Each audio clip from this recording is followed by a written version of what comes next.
And we're back with another episode of Halloween at the kitchen. So we're standing out here in the garden. Today we're going to do some fresh salsa. So everything that's going to be in this salsa recipe is coming right out of the garden. Of course, we're going to need some homegrown tomatoes. I already picked a couple cayennes. We're not going to put a whole bunch of cayenne in it because we don't want it too hot.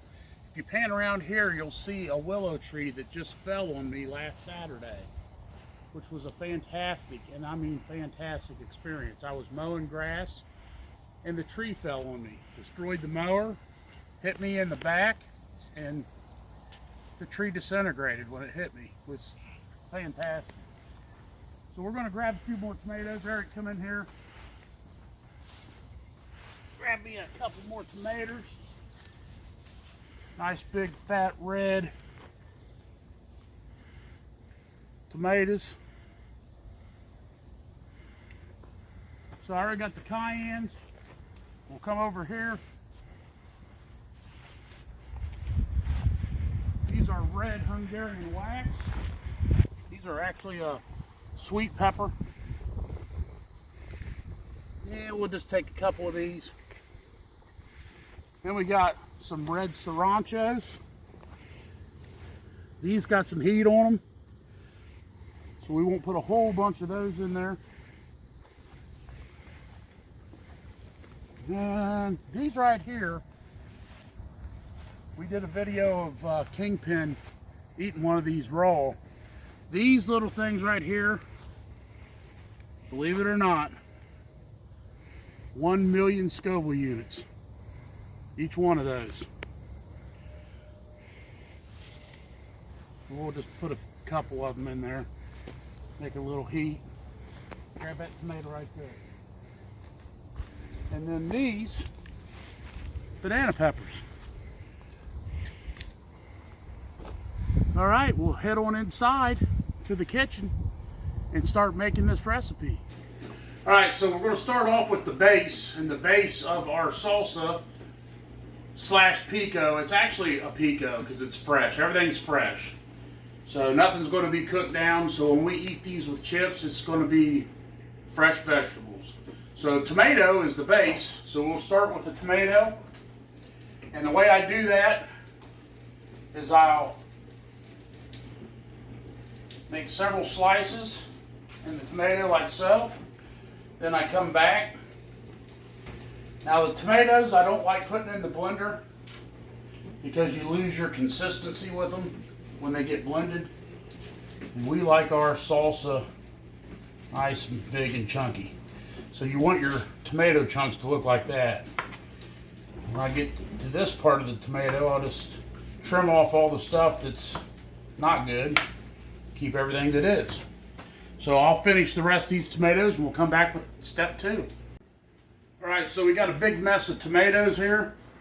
I'd say maybe 15 tomatoes I diced up, all fresh out of the garden. Now next step is I'm gonna prepare our peppers and our onions. So I'm just gonna do one here, and then we'll come back after we get the rest of them chopped up. But what I'll do is I've already rinsed these thoroughly. So I cut the top off, and I go inside just like this. And no, it's okay. I'm okay, everybody. It really wasn't cut. But you get all the seeds out with one chop when you do it like that.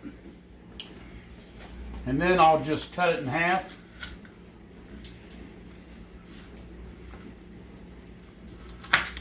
Like so, and then I'm gonna blend it. I got a blender and we'll chop them all up. So we'll be back after we get a mess of them ready for the chopper. All right, so we got our onions cut in quarters. We got all of our peppers prepared and ready for the chopper. So our next step is to get these in the chopper and get them diced up and ready to add to our tomatoes. All right, so now we're going to take our onions and our peppers. We're going to add them to the blender. Now this blender here does have a chop button on it, a little mechanism that chops it instead of blending it, which is what you want. If you don't have a blender that has that, you can cut these by hand. It takes a little bit longer. Or you can use a regular blender. You just have to pulse it. We'll get everything in here. Get it all chopped up. And ready to add with our tomatoes. Lights came on. Chop. And here we go.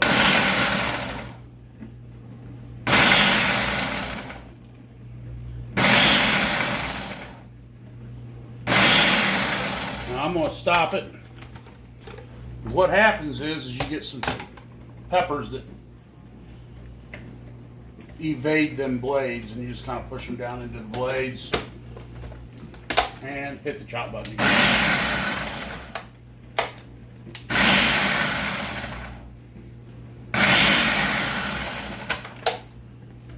Get it shot down in there, tank. You can see where it's all chopped up and ready to rock and roll. Take the blades out. Woo! I can smell the heat coming off that. Wow. All right, we'll get this in here and mixed up, and we'll be right back for the next step. All right, so here's our pepper and onion mix, and I'm just going to take it right out of the blender and add it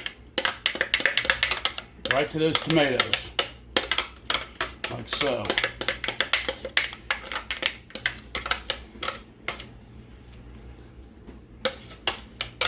Them little tiny peppers that I put in there, I forget what they're called. I will find out what they're called, and I'll put a little link at the bottom of the video so you can see. But man, they are potent. I mean, they're hotter than a habanero. I mean, they are the real deal. I actually ate one. Kingpin ate one. We still yet to get Tank to eat one, but we're going to get him to eat one and put it on video. All right, next is cilantro. As soon as we get it ready, we'll be right back.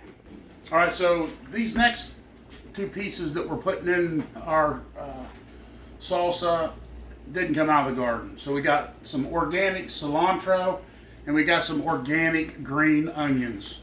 So we're going to open these up, get them diced up, get them into the mix, and then we'll go on to the next step. All right, so we got the cilantro down here on the cutting board, and I'll make a few cuts on that, like so. Then I'll make a pile, and then I just come back and we dice this up real fine because we want this cilantro to go all through everything. This is the trick to great salsa. Fresh, organic cilantro. This will make or break your salsa. See how fine I'm getting that? That way when we mix it all in, this stuff will be everywhere. And that's what we want. Cilantro will also help break up the heat, which I think is going to be paramount in this particular batch that I'm making. So there's my cilantro. And next to be the green onions. The green onions already come diced up, but I like taking them down a little bit more, and we're going to chop those up just like we did the cilantro. These are nice, sweet green onions.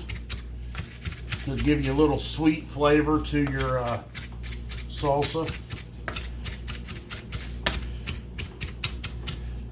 Break these up, and then when we add our salt and our garlic and stuff, all this stuff's going to marinate and start to break down, and then we'll get a little bit of water on top of our salsa.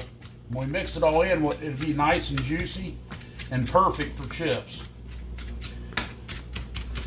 So there's our green onions.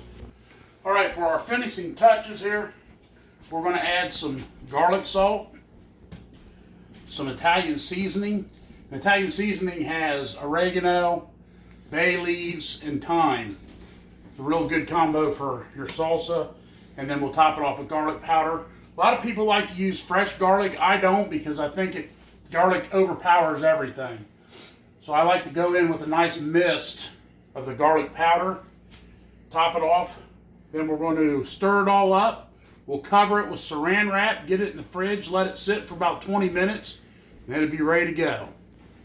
All right, so here's the finished product. It hasn't been in the fridge yet, but we have everything stirred in there. This is what fresh salsa is supposed to look like right here. So we're gonna let this sit and marinate for about 15-20 minutes. We'll come back and give her a taste test. I got a feeling it's gonna be hot. But we'll be right back for our taste test. All right, so the salsa's been sitting for about 20 minutes in the fridge, and you can see that what salt does to tomatoes and fresh vegetables, it really breaks it down and turns it into salsa. So for the ultimate test, here we go. Get a big old chunk here. Just look at that.